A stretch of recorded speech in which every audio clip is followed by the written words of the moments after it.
When my dad was with us, he was under the influence of drugs and alcohol when I was little. I remember times where I was sleeping and then he'd come back from work and he was like, everybody get up. Somebody's in the house. They're trying to come after me. He was so under the influence that he was hallucinating things.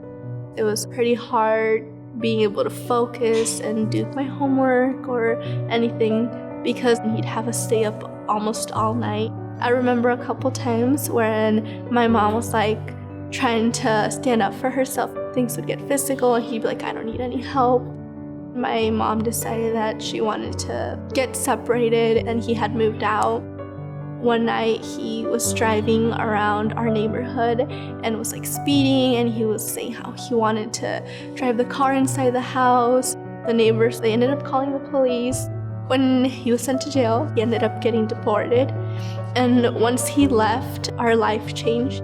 I feel like it was meant to be. Because of his deportation, we were able to live a better life without any of that physical or mental abuse. My mom started working 3 jobs and I stepped in as the oldest, taking care of my brother and cooking and doing laundry.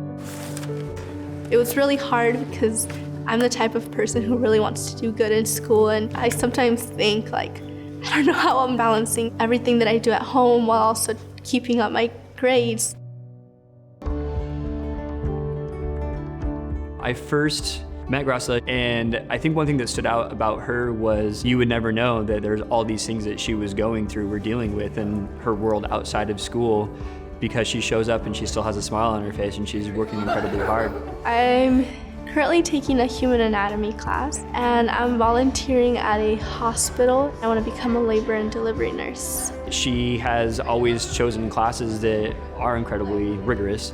Wanting to go into the medical field, she has an incredible amount of determination and willpower to do the hard work when it has to be done, but also persevere and still pull off remarkable grades. When I got the call that I had won the scholarship, I was speechless. I started to cry.